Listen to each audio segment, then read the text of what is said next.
वीर प्रताप ने युविका की बात सुनकर मन ही मन सोचा कि द्वीप उत्तर राज्य से कितनी दूर है। अगर ज्यादा दूर ना हो तो वह सीधे अपने जहाज भेज सकता है या पूर्व दिशा परिवार से किसी को द्वीप पर भेज सकता है। युविका ने जवाब दिया, वह द्वीप सुहाई काउंटी के दक्षिण पूर्व में है। जब मैं परिवार के साथ गई थी तो हमें वहां पहुंचने में करीब 4 दिन लगे थे। वीर प्रताप की भौहें सिकुड़ गईं। लगता है थोड़ा दूर है। अगर उत्तर राज्य से जहाज दक्षिण की ओर भेजा जाए तो महान साम्राज्य के तटीय शहरों में रसद लेनी पड़ेगी। इतनी बड़ी हलचल और अभी विभिन्न राजकुमारों के बीच तनाव का माहौल, तो ये बात छिपी नहीं रह सकती। काफी सोचने के बाद वीर प्रताप ने पूछा, दक्षिण के कुलीन परिवार के नष्ट होने के बाद क्या वह द्वीप भी दरबार ने कब्जा कर लिया? युविका बोली, सुफेंग शहर पर कब्जा होने के बाद मैं उत्तर की ओर भाग आई थी। उसके बाद क्या हुआ मुझे नहीं पता। वीर प्रताप ने सोचा कि कुलीन परिवार के गिरने के बाद वान परिवार के कैदियों ने अपनी जान बचाने के लिए जरूर कुछ राज खोल दिए होंगे। इसलिए द्वीप का राज सम्राट को पता चल गया होगा। शायद सम्राट ने बहुत पहले ही द्वीप पर कब्जा कर लिया होगा और अब वहां महान साम्राज्य की बड़ी सेना तैनात होगी। अब किसी को भेजना बेकार है।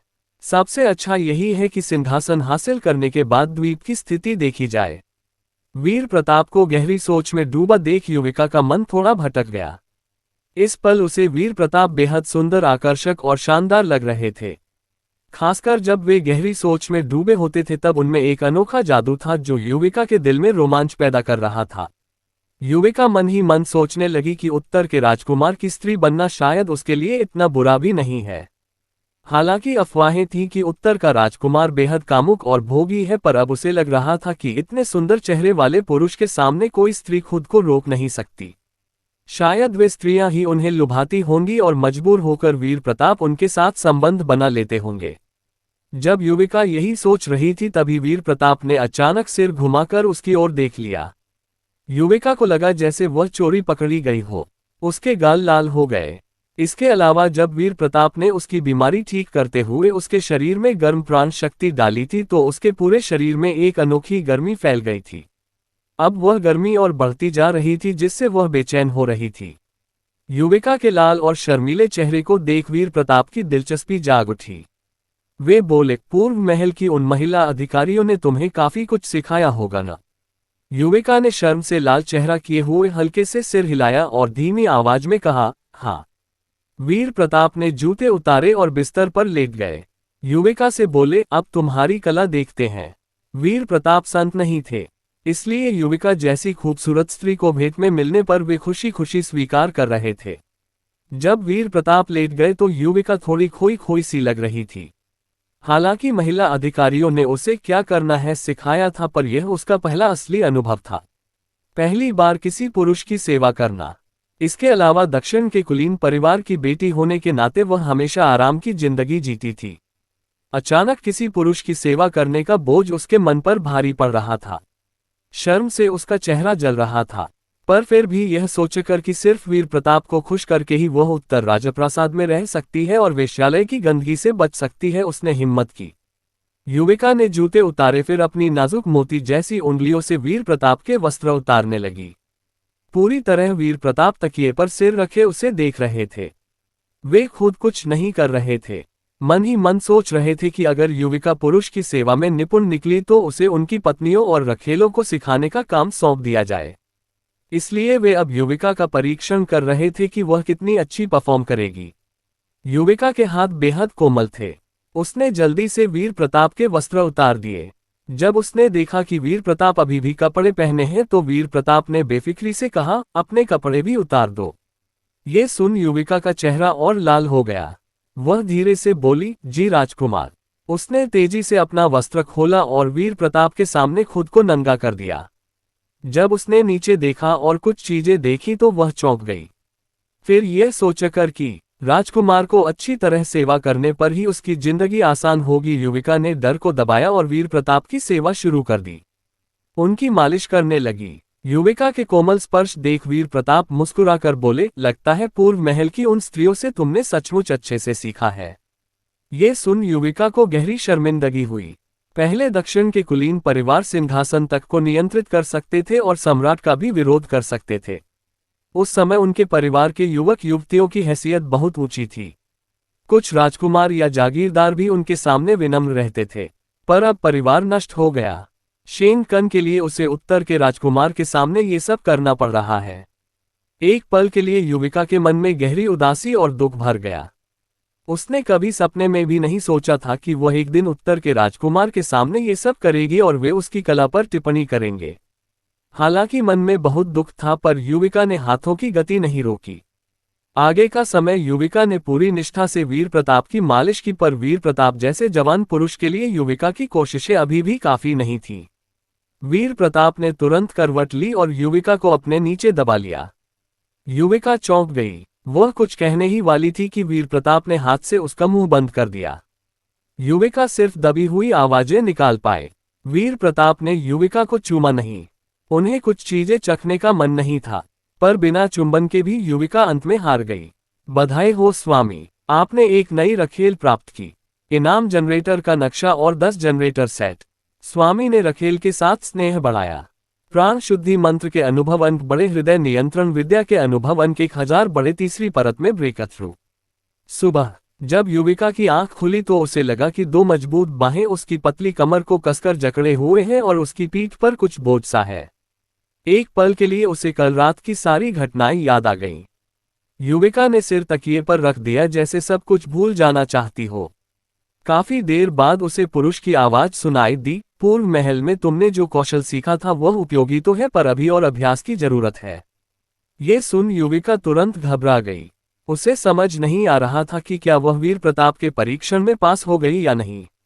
जब युविका घबराई हुई थी तभी वीर प्रताप आगे बोले, आज से तुम मेरी रखेल हो। तुम इसी आंगन में रहोगी।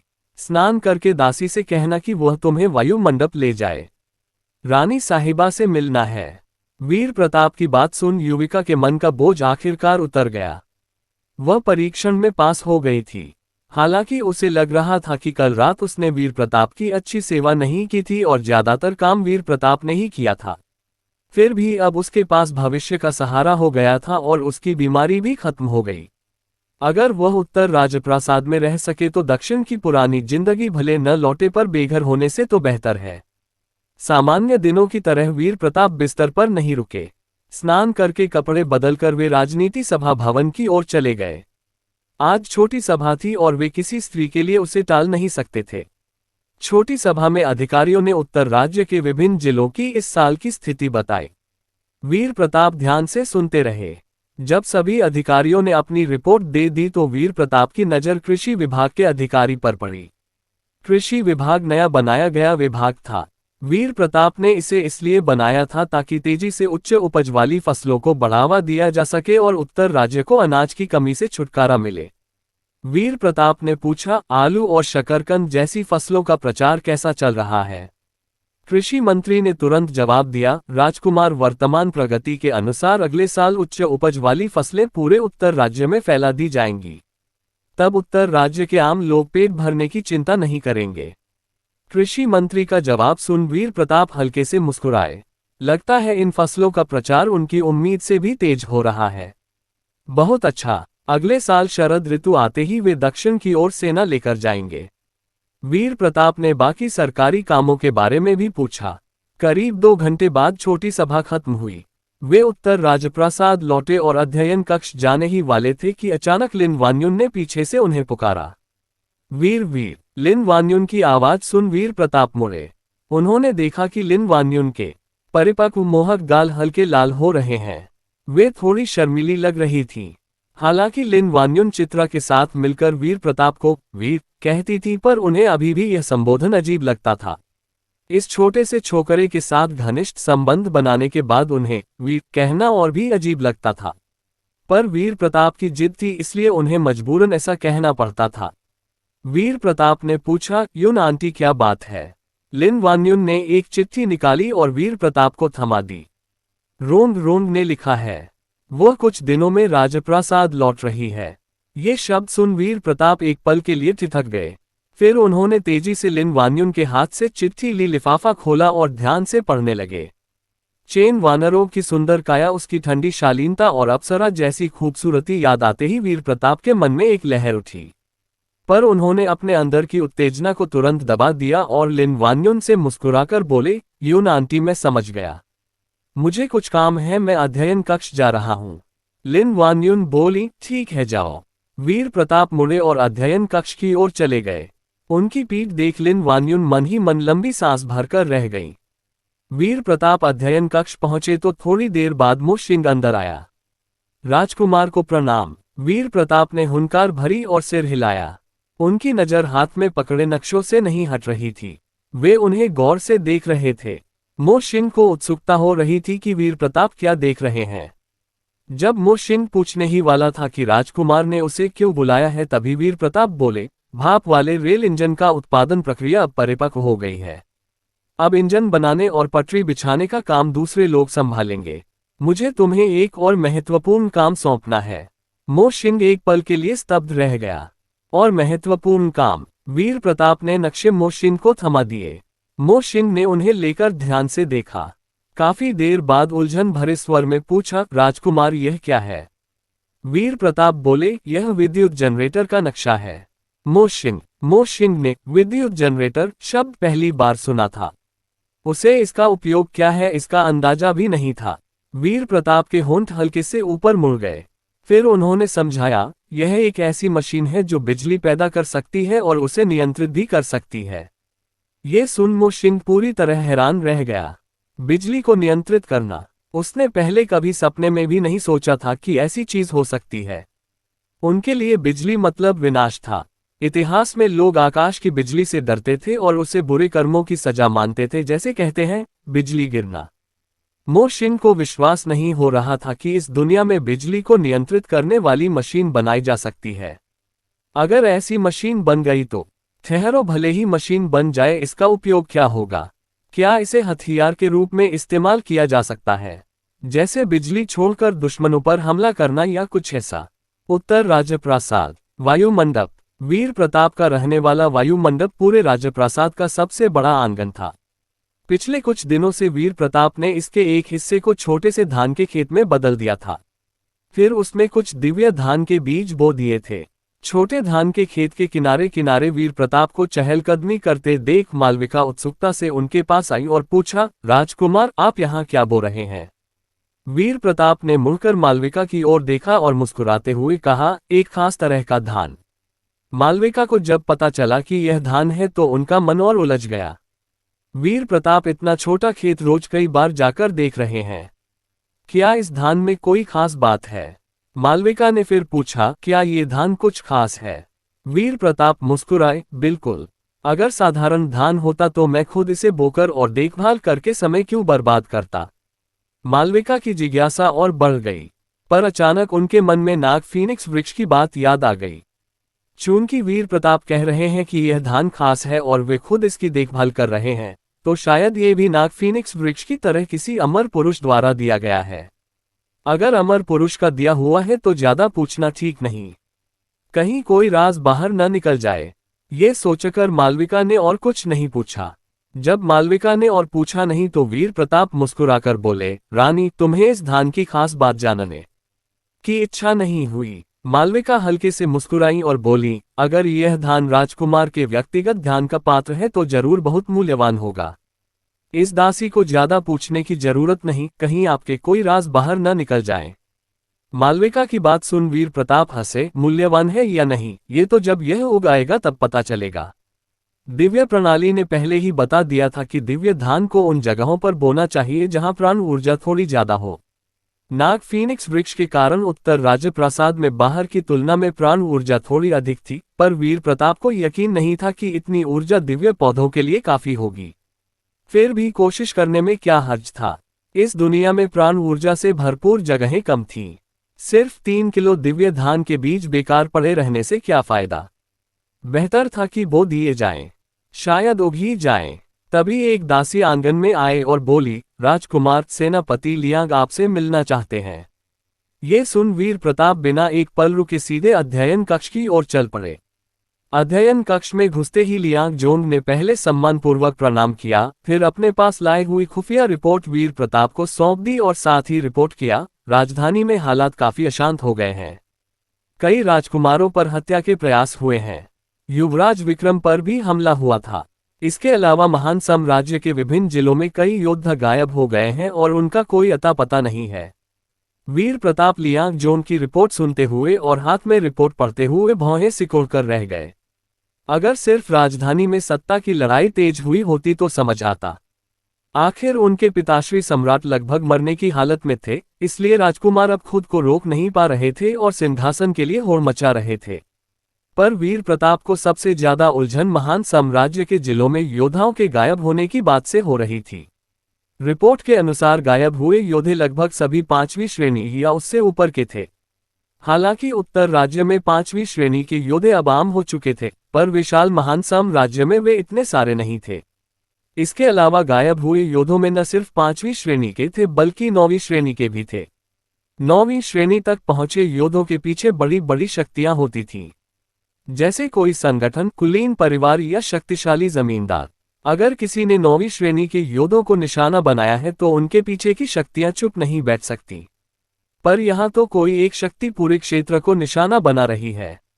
जासूसी विभाग की रिपोर्ट के अनुसार गायब होने का सिर्फ एक पैटर्न था, सभी 5वीं श्रेणी या उससे ऊपर।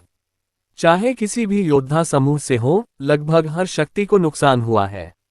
ये गायबियां अब महान साम्राज्य की बड़ी बड़ी शक्तियों में दहशत फैला चुकी थीं।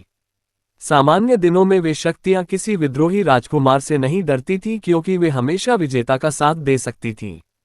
पर अब एक ऐसी शक्ति उभरी है जो बिना भेदभाव हर किसी को निशाना बना रही है और इस शक्ति के बारे में उन्हें बिल्कुल कुछ नहीं पता। वे इस छिपी हुई शक्ति से बातचीत भी नहीं कर सकते, बस अपने लोगों को एक एक करके गायब होते देख सकते हैं। ये डर कैसे न लगे? इस पल वीर प्रताप ने पूछा, पता चला कि यह सब कौन कर रहा है? लियांगजोंग ने जवाब दिया, नहीं राजकुमार, जासूसी विभाग को एक भी सुराग नहीं मिला। ऐसा लगता है जैसे वे योद्धा हवा में गायब हो गए हों। वीर प्रताप सोच में डूब गए। कौन हो सकता है जो जासूसी विभाग की नजर भी बचाकर ऐसा कर रहा हो? लियांगजोंग आगे बोले, इसके अलावा हमारे अपने कई लोग भी गायब हो चुके हैं। जासूसी विभाग में 5वीं श्रेणी के योद्धे बहुत थे। चूंकि निशाना 5वीं श्रेणी और उससे ऊपर के योद्धों पर था, इसलिए जासूसी विभाग भी इस हमले का शिकार हुआ था। वीर प्रताप की भौहें फिर सिकुड़ गईं। माथे पर गहरी चक जैसी रेखा उभर आई। जासूसी विभाग के लोग भी गायब हो रहे हैं। ये काम कौन कर रहा है? वीर प्रताप बोले, जांच जारी रखो। फिलहाल जासूसी विभाग के 5वीं श्रेणी और उससे ऊपर के सभी सदस्य चुपचाप रहें। कोई कार्रवाई न करें। 5वीं श्रेणी से नीचे के लोग ही स्थिति की जांच करें। लियांगजोंग ने कहा, समझ गया। वीर प्रताप आगे बोले, अब ये रिपोर्ट महापंडित जी को ले जाओ।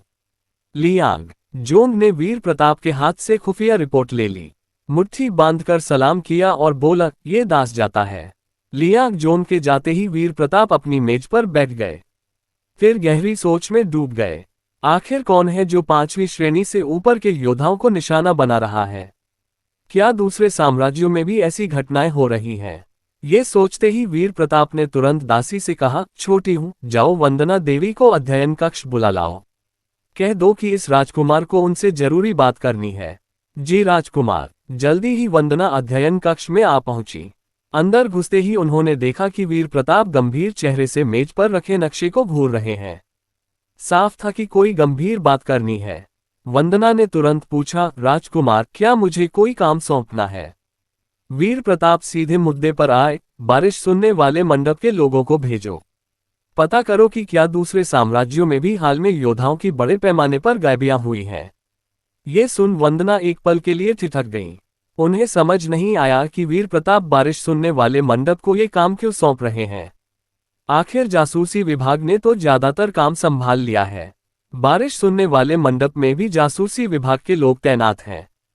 काफी समय से वीर प्रताप ने बारिश सुनने वाले मंडप को कोई जांच का काम नहीं सौंपा था। आमतौर पर बारिश सुनने वाला मंडप खुफिया जानकारी इकट्ठा करके वीर प्रताप को रिपोर्ट करता था। वीर प्रताप के चेहरे की गंभीरता देख वंदना समझ गई कि मामला बहुत महत्वपूर्ण है। उन्होंने तुरंत जवाब दिया, समझ गई। मैं अभी बारिश सुनने वाले मंडप के लोगों को काम पर लगा देती हूँ। वंदना जाने ही वाली थी कि द्वार से दासी की आवाज आए, राजकुमार, महापंडित जी आपसे मिलना चाहते हैं। वीर प्रताप ने सीधे कहा, अंदर आने दो। अगले ही पल महापंडित जी ने दरवाजा खोला और अंदर आए। वंदना को लगा कि शायद कोई बड़ी बात होने वाली है। उन्होंने वीर प्रताप से कहा, राजकुमार, मैं अभी जाती हूँ। वीर प्रताप बोले, रुको, तुम भी सुन लो, क्या बात है। महापंडित जी अंदर आए तो पहले प्रणाम किया। ये बूढ़ा राजकुमार को प्रणाम करता है। वीर प्रताप ने सिर हिलाया और पूछा, महापंडित जी, क्या आपने वह रिपोर्ट पढ़ ली? महापंडित जी ने जवाब दिया, हाँ, पढ़ ली है। उनकी बातचीत और चेहरे के भाव देखकर वंदना की जिज्ञासा बढ़ गई। शायद कोई बहुत बड़ी घटना होने वाली है, वरना वीर प्रताप और महापंडित जी दोनों के चेहरे इतने गंभीर क्यों होते। वीर प्रताप ने पूछा, महापंडित जी, आपके मन में कोई अनुमान है? महापंडित जी बोले, इस बूढ़े को तो कोई सुराग ही नहीं मिल रहा। तर्क से सोचे तो कोई शक्ति इतनी हिम्मत नहीं कर सकती कि एक साथ इतनी सारी शक्तियों को नाराज कर दे। इसके अलावा उन योद्धाओं के शव भी कहीं नहीं मिले। पता नहीं वे जिंदा हैं या मर गए। इस पल वीर प्रताप की नजर वंदना पर पड़ी। हमें अभी खबर मिली है कि महान साम्राज्य में हाल में 5वीं श्रेणी से ऊपर के बहुत से योद्धा गायब हो गए हैं। ये योद्धा हवा में गायब हो गए जैसे। कोई नहीं जानता वे कहाँ गए और जासूसी विभाग के कई सदस्य भी गायब हैं। ये सुन वंदना को तुरंत समझ आ गया कि वीर प्रताप बारिश सुनने वाले मंडप को दूसरे साम्राज्यों में योद्धाओं की गायबियों की जांच क्यों करवा रहे हैं। बारिश सुनने वाला मंडप नाम का व्यापारिक संगठन है। इसमें जासूसी विभाग जितने मजबूत सदस्य नहीं हैं। जासूसी विभाग में 5वीं श्रेणी से ऊपर के योद्धे बहुत हैं। वीर प्रताप का बारिश सुनने वाले मंडप को दूसरे साम्राज्यों में जांच सौंपना साफ दिखाता है कि उन्हें जासूसी विभाग के सदस्यों पर खतरे का डर है। वंदना बोली, मैं राजकुमार की मंशा समझ गई। मैं 5वीं श्रेणी से नीचे के लोगों को इस मामले की जांच में लगा देती हूँ। वीर प्रताप की नजर फिर महापंडित जी पर गई। महापंडित जी, क्या आपको लगता है कि यह मामला शैतानी संप्रदाय से जुड़ा हो सकता है? ये सुन महापंडित जी ने एक पल सोचा, फिर बोले, उनका होना बहुत कम संभव है। शैतानी संप्रदाय के लोग भले ही बेखौफ दिखते हों, पर वे इतनी सारी शक्तियों को एक साथ नाराज करने की हिम्मत नहीं करेंगे। वीर प्रताप बोले, इस मामले में एक बात बहुत अजीब है। महान साम्राज्य के विभिन्न जिलों और प्रांतों में योद्धा बड़े पैमाने पर गायब हो रहे हैं, पर उत्तर राज्य में एक भी मामला नहीं हुआ। ये सुन महापंडित जी ने पूछा, क्या राजकुमार का मतलब है कि वह शक्ति उत्तर राज्य तक अपना हाथ बढ़ाने की हिम्मत नहीं कर रही? वीर प्रताप बोले, नहीं, मुझे शक है कि उस शक्ति का प्रभाव सिर्फ महान साम्राज्य की सीमा के अंदर उत्तर राज्य के दक्षिण तक है। इसलिए वे बिना किसी को पता चले लोगों को उठा लेते हैं। अगर वे अपनी सीमा से बाहर लोगों को उठाएं तो दूसरे लोगों द्वारा पकड़े जाने की संभावना बहुत ज्यादा है। महापंडित जी फिर सोच में डूब गए। काफी देर सोचने के बाद अचानक उन्हें किसी का नाम याद आ गया और बोले, राजकुमार, मुझे डर है कि यह मामला राजपरिवार से जुड़ा हो सकता है। ये सुन वीर प्रताप के कठोर चेहरे पर हल्की मुस्कान आ गई। लगता है महापंडित जी और मेरी सोच एक ही जगह पहुंची है। मुझे भी शक है कि यह सब मेरे पिताश्री सम्राट का काम है। पहली बार जब वीर प्रताप को अचानक और चुपके से योद्धाओं के गायब होने की खबर मिली तो उनका मन सबसे पहले छाया रक्षकों की तरफ गया। इसलिए उन्हें पूरा यकीन था कि यह उनके पिता सम्राट का ही काम है। पर मुझे सबसे ज्यादा उलझन इस बात की है कि वे इतने सारे योद्धाओं को क्यों उठा रहे हैं। भले ही वे सब इकट्ठे कर ले तो भी वे उनकी वफादारी नहीं जीत पाएंगे। महापंडित जी ने अनुमान लगाया, क्या वे किसी दुष्ट साधना का अभ्यास कर रहे हैं? वीर प्रताप का दिल धक से रह गया। ये भी संभव था, अगर वे योद्धा सचमुच सम्राट द्वारा उठाए गए हैं तो वे किसी अंधेरी साधना के लिए इस्तेमाल किए जा रहे होंगे। उत्तर राज्य की शक्ति अब इतनी मजबूत हो गई है, खासकर आग्नेय हथियारों के बाद महान साम्राज्य की पारंपरिक सेना का कोई मुकाबला नहीं। सम्राट को शायद लगता है कि सामान्य तरीके से वे स्वर्गीय नहीं बन सकते, इसलिए उन्होंने गैर कानूनी और निषिद्ध तरीके अपनाए हैं। वीर प्रताप बोले, अगर वे योद्धा सचमुच मेरे पिताश्री ने उठाए हैं तो ये बहुत संभव है कि वे किसी दुष्ट साधना के लिए कर रहे हैं। बस मुझे यह नहीं पता कि कौन सी दुष्ट साधना इतने सारे योद्धाओं की मांग करती है। ये शब्द कहते ही वीर प्रताप और महापंडित जी फिर खामोश हो गए। वंदना ने उन्हें देखा और महसूस किया कि अब उनकी यहाँ कोई जरूरत नहीं। उन्होंने फिर कहा, राजकुमार, मैं स्थिति समझ गई। यहाँ अब मेरी कोई जरूरत नहीं लगती। क्या मैं जा सकती हूँ? वीर प्रताप बोले, ठीक है, अपने काम पर ध्यान दो। वंदना जैसे ही अध्ययन कक्ष से बाहर निकली, द्वार से दासी की आवाज आई, राजकुमार, सेनापति लियांग आपसे मिलना चाहते हैं। अरे! वीर प्रताप एक पल के लिए चौंक गए। लियांग जोन तो अभी थोड़ी देर पहले ही गए थे, फिर इतनी जल्दी वापस क्यों आए? वीर प्रताप ने कहा, अंदर आने दो। लियांग जोन तुरंत अध्ययन कक्ष में घुसे। राजकुमार को प्रणाम कहते ही लियांग जोन ने एक चिट्ठी वीर प्रताप को थमा दी। राजकुमार, ये दक्षिण से अभी अभी आए अत्यावश्यक रिपोर्ट है। चिट्ठी लाने वाला जासूसी विभाग का सदस्य कह रहा था कि यह बहुत महत्वपूर्ण है। मैंने अभी इसे पढ़ा नहीं है। ये सुन वीर प्रताप ने तेजी से लियांग जोन के हाथ से चिट्ठी ली और ध्यान से पढ़ने लगे। चिट्ठी पढ़ते पढ़ते वीर प्रताप की भौहें फिर सिकुड़ गईं। चेहरा परेशान दिखने लगा। राजकुमार के चेहरे को गहरा देख महापंडित जी ने पूछा, राजकुमार क्या हुआ? वीर प्रताप ने चिट्ठी महापंडित जी को थमा दी और बोले, हाल ही में दक्षिण के क्षेत्र में मेरे पिताश्री सम्राट की सीधी कमान वाली भारी घुड़सवार सेना भेजी गई है। लगता है वे कुछ सामान राजधानी ले जा रहे हैं। राजपरिवार के महागुरु भी वहां भेज दिए गए हैं। महान वो राज्य की हार के बाद से सम्राट काफी समय तक चुप रहे थे। अचानक दक्षिण में भारी घुड़सवार सेना भेजना और राजपरिवार के महागुरु को भी भेजना साफ दिखाता था कि वे कोई नई साजिश रच रहे हैं। इसके अलावा महान साम्राज्य के क्षेत्र में इतने सारे योद्धाओं के गायब होने की घटना भी बताती थी कि कोई बहुत बड़ी घटना होने वाली है। चिट्ठी पढ़कर महापंडित जी भी सोच में डूब गए। उन्हें भी समझ नहीं आ रहा था कि इस समय सम्राट क्या योजना बना रहे हैं। काफी देर बाद वीर प्रताप ने लियांग जोन से कहा, जासूसी विभाग को भेजो, पता करो कि भारी घुड़सवार सेना दक्षिण क्यों गई है। जी राजकुमार। उस रिपोर्ट मिलने के एक महीने के अंदर महान साम्राज्य के योद्धाओं के बड़े पैमाने पर गायब होने की खबर और तेज हो गई। 5वीं श्रेणी और उससे ऊपर के योद्धे महान साम्राज्य की सीमा के अंदर लगातार गायब हो रहे थे। उनकी गायबियां इतनी पूरी थी जैसे वे हवा में घुल गए हों। जिंदा या मुर्दा किसी का कोई अता पता नहीं। अब यह मामला सिर्फ उत्तर राज्य के जासूसी विभाग की जांच का विषय नहीं रहा। महान साम्राज्य की सीमा के अंदर सभी बड़ी शक्तियां भी इसकी जांच कर रही थीं। राजकुमारों के विद्रोह की उथल पुथल से पहले ही आम लोग घबराए हुए थे। अब इन शक्तियों के शक्तिशाली योद्धाओं के अचानक गायब होने से अराजकता और बढ़ गई। जल्दी ही बारिश सुनने वाले मंडप की जांच रिपोर्ट वीर प्रताप तक पहुंच गई। उनके अनुसार दूसरे साम्राज्यों में योद्धाओं की इतनी बड़ी गायबियां नहीं हुई थीं। 1-2 मामले बहुत थे, पर महान साम्राज्य में तो सिर्फ एक जिले से 7-8 5वीं श्रेणी के योद्धा गायब हो गए थे।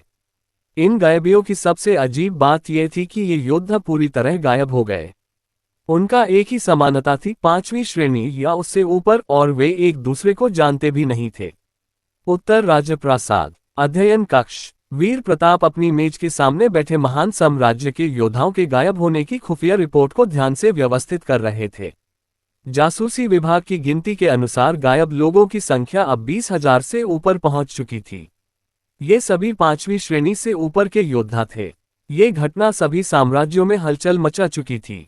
अब महान साम्राज्य की सीमा के अंदर कुछ शक्तियां इतनी घबरा गई थीं कि वे उत्तर राज्य या दूसरे साम्राज्यों में शरण लेने लगी थीं।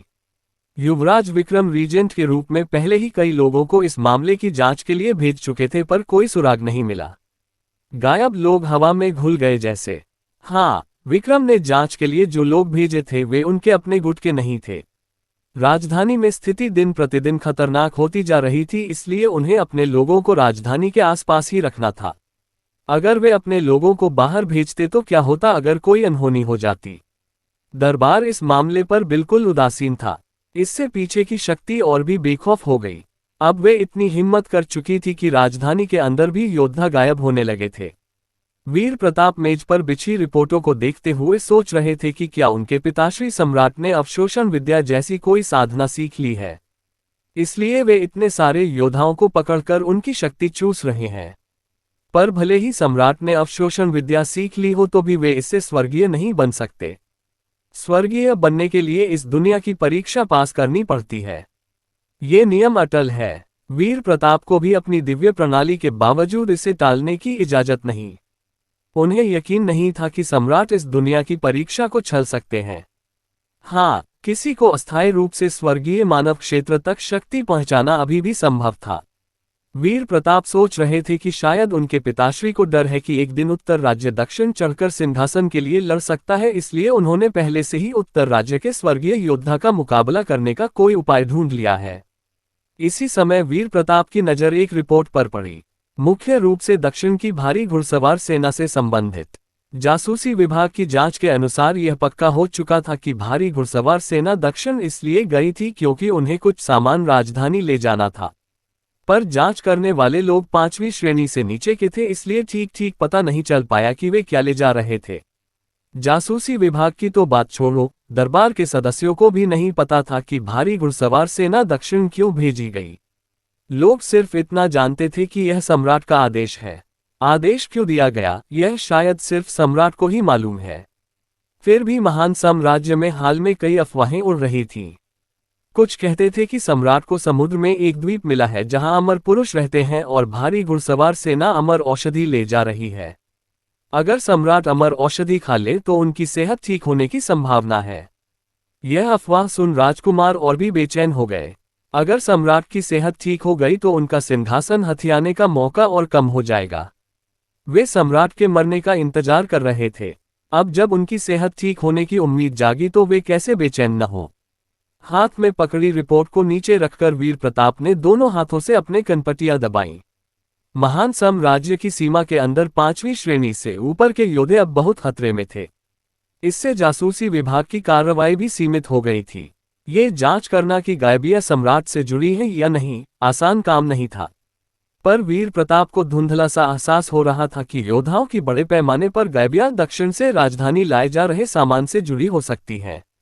ये दोनों घटनाएं एक साथ हो रही थीं, इसलिए शक होना स्वाभाविक था। पर ठोस सबूत के बिना सब कुछ सिर्फ अनुमान था। वे मन ही मन बुदबुदाए, छोड़ो, चाहे वे कुछ भी कर रहे हों, जैसे ही आराध्या और नंदिनी का बच्चा पैदा हो जाएगा मैं तुरंत सेना लेकर दक्षिण चला जाऊंगा। वीर प्रताप ने सोचा था कि जब यव नंदिनी और श्वेता का बच्चा पैदा हो जाएगा तो दिव्य प्रणाली उन्हें कुछ सैनिक और शक्तिशाली योद्धा इनाम में देगी। सेना और सहयोगी बढ़ने से दक्षिण चढ़ने का उनका आत्मविश्वास और मजबूत हो जाएगा। राजकुमार, सेनापति लक्ष्मण सिंह आपसे मिलना चाहते हैं। दासी की आवाज सुन वीर प्रताप होश में आए। अंदर आने दो। लक्ष्मण सिंह तुरंत अध्ययन कक्ष में घुसे। प्रणाम करने से पहले ही वीर प्रताप ने पूछा, राजधानी से कोई खबर है? लक्ष्मण सिंह बोले, राजकुमार, हमारे लोगों को अभी भी यह नहीं पता चल पाया कि भारी घुड़सवार सेना वास्तव में क्या ले जा रही है। आज मैं दूसरी खबर लाया हूं। वीर प्रताप ने पूछा, क्या खबर? लक्ष्मण सिंह ने एक कागज वीर प्रताप की मेज पर रख दिया। कागज देखकर वीर प्रताप समझ गए कि यह कबूतर द्वारा भेजी गई अत्यावश्यक खुफिया चिट्ठी है। उन्होंने तुरंत कागज उठाया और पढ़ने लगे। चिट्ठी पढ़ते ही वीर प्रताप की भौहें सिकुड़ गईं। 2 रात पहले सम्राट पर जहर देकर हत्या का प्रयास हुआ था, पर हत्यारा असफल रहा। जांच के बाद 100 से ज्यादा लोग सीधे इस मामले में शामिल पाए गए। सारे सबूत लाल परिवार की ओर इशारा कर रहे थे। अब पूरा लाल परिवार ऊपर से नीचे तक नजरबंद कर दिया गया है। बाहर निकलने की मनाही है। लाल गौरव और लाल श्याम को पकड़कर स्वर्ग कारागार में डाल दिया गया है। पूछताछ चल रही है। सिर्फ 2 रात पहले की घटना थी, पर एक दिन भी नहीं बीता और सारे शामिल लोगों की पहचान हो गई। ये बहुत तेज था और मास्टर माइंड लाल गौरव। ये साफ फंसाया गया मामला था। लाल गौरव ने बहुत पहले ही उत्तर राज्य से वफादारी का वादा किया था। युवराज विक्रम के शासन संभालने के बाद वे दरबार में बहुत शांत रहे थे। वे इस मामले में कैसे शामिल हो सकते थे? साफ था कि किसी को लाल परिवार रास्ते की रुकावट लग रहा था। इसलिए पूरा परिवार मिटाने की ठान ली गई थी। वीर प्रताप ने एक पल सोचा कि इस घटना के पीछे कौन हो सकता है, युवराज विक्रम या कोई दूसरा राजकुमार। पर सबसे ज्यादा संभावना युवराज विक्रम की ही लग रही थी। अभी तक लाल गौरव ने अपना पक्ष स्पष्ट नहीं किया था। युवराज विक्रम के लिए लाल गौरव अभी भी सम्राट के आदमी थे। सम्राट के बीमार पड़ने के बाद राज्य गुरु और सम्राट के सबसे करीबी लोगों के अलावा सिर्फ लाल गौरव और राघव कुमार, दोनों प्रधानमंत्री ही सम्राट से मिल पाए थे। राघव कुमार तो खुलकर युवराज का साथ दे चुके थे, इसलिए युवराज के लिए लाल गौरव राजदरबार में सबसे बड़ा खतरा थे। इसलिए उन्होंने मौके का फायदा उठाकर लाल गौरव को भी हटाने की कोशिश की। इस तरह राज्य गुरु के अलावा सिर्फ राघव कुमार ही सम्राट तक पहुंच सकते थे। बाद में होने वाले कामों के लिए ग्राउंडवर्क तैयार हो जाएगी, जैसे सम्राट के फरमान बनाना या वसीयत बदलना वगैरह। इस समय लियांग जोंग ने पूछा, राजकुमार, क्या हमें लाल परिवार को बचाना चाहिए? लियांग जोंग जासूसी विभाग के सेनापति थे। मुख्य खुफिया जानकारी तक पहुंच रखने वाले व्यक्ति के रूप में उन्हें पता था कि लाल गौरव वीर प्रताप के आदमी हैं। अब जब लाल गौरव कैद हो गए हैं तो जासूसी विभाग को कार्रवाई करनी चाहिए। वीर प्रताप ने एक पल सोचा और बोले, अभी नहीं। मेरे पिताश्री सम्राट लाल गौरव को हत्ते नहीं देखेंगे, पर अगर उनकी जान पर बन आए तो जासूसी विभाग को किसी तरह लाल परिवार को राजधानी से बाहर निकालने का रास्ता ढूंढना चाहिए। सम्राट मूर्ख नहीं थे। बिना पक्ष लिए मंत्री के रूप में लाल गौरव जब तक किसी राजकुमार का साथ नहीं देते तब तक वे सम्राट के आदमी थे। अब युवराज विक्रम उनके आदमी को हटाना चाहते हैं तो सम्राट कैसे सहमत हो सकते हैं? बहुत संभव है कि वे लाल परिवार की रक्षा करेंगे। आखिर सम्राट सिर्फ बीमारी का नाटक कर रहे थे, मर नहीं गए थे। लियांग जोंग बोले, ये दास समझ गया। अगर कुछ नहीं तो ये दास जाता है। ठीक है, अपने काम पर ध्यान दो। कुछ दिन बाद महान शिया राज्य राजधानी स्वर्ग कारागार। लाल गौरव और लाल श्याम पड़ोस की कोठरियों में बंद थे। हालांकि वे कैद थे, पर जेल के रखवाले उनके साथ बहुत सम्मान से पेश आ रहे थे। किसी तरह की बदतमीजी नहीं कर रहे थे। लाल श्याम जमीन पर पैर मुड़कर बैठे थे। उन्होंने पूछा, पिताजी, अब हमें क्या करना चाहिए? बिस्तर पर आंखें बंद किए लेटे लाल गौरव ने बेफिक्री से कहा, बस इंतजार करते रहो। पिता के शांत चेहरे को देख लाल श्याम उलझन में बोले, पिताजी, इस वक्त भी आप कैसे इतने बेखबर बैठे हैं? सम्राट पर जहर देने का आरोप लगा है। ये तो पूरे परिवार की मौत का अपराध है। लाल गौरव हल्के से हंसे और बोले, अब घबराने से क्या फायदा? क्या तुम जेल तोड़कर भागने का सोच रहे हो? अगर तुमने सच में भागने की कोशिश की तो हमारे लाल परिवार का दोष पक्का हो जाएगा। पिता की बात सुन लाल श्याम एक पल के लिए स्तब्ध रह गए। फिर कुछ कहने की कोशिश की पर रुक गए। तभी उन्होंने मुट्ठी भींचकर जमीन पर जोर से मारा। जमीन में तुरंत गड्ढा बन गया। लाल श्याम के मन में भयंकर गुस्सा और बेबसी भरी हुई थी। लाल परिवार ने कुछ किया ही नहीं था, फिर भी उन्हें सम्राट हत्या के अपराधी ठहरा दिया गया। क्या सचमुच स्वर्ग कारागार में मौत का इंतजार ही करना पड़ेगा? बेटे को इस कदर बेचैन देख लाल गौरव दृढ़ स्वर में बोले, श्याम, क्या तुम सचमुच समझते हो कि वे छोटे मोटे सबूत हमारे पूरे परिवार को खत्म करने के लिए काफी हैं? पिता की बात सुन लाल श्याम एक पल रुके, फिर बोले, पिताजी, ये तो सम्राट हत्या का अपराध है और सारे सबूत हमारे घर से ही मिले हैं। क्या ये सबूत हमारे दोष को साबित करने के लिए काफी नहीं है? लाल गौरव ठंडी हंसी हंसे और बोले, उनके झूठे आरोप और फंसाव पर कौन विश्वास करेगा? लाल श्याम बोले, पर अब सम्राट। लाल श्याम अपनी बात पूरी नहीं कर पाए। वे कहना चाहते थे कि सम्राट लगभग मरने की हालत में है और लाल परिवार की रक्षा नहीं कर पाएंगे। बहुत संभव है कि युवराज विक्रम ही फैसला करेंगे और वे लाल परिवार को बख्शने वाले नहीं हैं। लाल गौरव बीच में ही बोल पड़े, मुझे पता है तुम क्या कहना चाहते हो, पर हालात शायद तुम्हारे सोच से कहीं अलग हैं। क्या तुमने देखा नहीं कि महान शिया की भारी घुड़सवार सेना दक्षिण की ओर भेज दी गई है? क्यों नहीं सोचते कि भारी घुड़सवार सेना अब किसके नियंत्रण में है? शुरू में लाल गौरव को भी लगा था कि सम्राट पागल हो गए हैं, पर उन्हें यकीन नहीं था कि सम्राट इतनी जल्दी मरने वाले हैं। जब उन्हें पता चला कि सम्राट ने भारी घुड़सवार सेना भेज दी है तो उन्हें और यकीन हो गया कि सम्राट ठीक है और कोई बड़ी साजिश रच रहे हैं। इसलिए भले ही लाल परिवार पर झूठा आरोप लगा हो, लाल गौरव बिल्कुल घबराए नहीं थे। वे उन गिने चुने मंत्रियों में से एक थे जिन्होंने अभी तक कोई पक्ष नहीं लिया था। वे किसी राजकुमार के गुट के नहीं थे, वे सम्राट के आदमी थे। सम्राट युवराज विक्रम द्वारा लाल परिवार को मिटाए जाते नहीं देखेंगे। उल्टे युवराज विक्रम के गुट पर अब मुसीबत आने वाली थी। सम्राट को जहर देना, सिंहासन हड़पने का सपना देखना, विक्रम के युवराज पद के दिन अब गिने चुने थे। तभी पास से जंजीरों की खनक की आवाज आए। किसी और के आने का एहसास होते ही लाल गौरव चुप हो गए। अगले ही पल कई जाना पहचाना चेहरे लाल गौरव और उनके बेटे के सामने आ गए। राघव कुमार कैदी के कपड़े पहने, पैरों और हाथों में जंजीरें डाले हुए थे। इन्हें देख लाल गौरव जोर से हंस पड़े और बोले, राघव, तुम भी मेरा साथ देने आ गए। ये सुन राघव कुमार ने लाल गौरव को जहर भरी नजरों से घूरा और ठंडी हंसी हंसकर बोले, लालजी, ज्यादा खुश मत होइए। उत्तर का राजकुमार तो युवराज का साथ दे चुका है। भले ही आप अभी बाहर निकल जाएं, फिर भी जल्दी ही यहीं वापस आ जाएगा। तभी जेलर लाल गौरव की कोठरी के द्वार पर आया। द्वार खोला और झुककर बोला, प्रधानमंत्री लाल जी, मामले की जांच पूरी हो गई है। आप आजाद हैं। लाल गौरव बिना झिझके बिस्तर से उठे और सीधे बाहर निकल गए। गलियारे में पहुंचकर उन्होंने राघव कुमार से कहा, राघव, अजगर के शरीर पर एक जगह होती है जहां छूने से मौत होती है। उस जगह को छूने से बचो। सम्राट की सेवा करते हुए दशकों बीत गए, क्या तुम्हें ये सिद्धांत अभी तक नहीं समझ आया?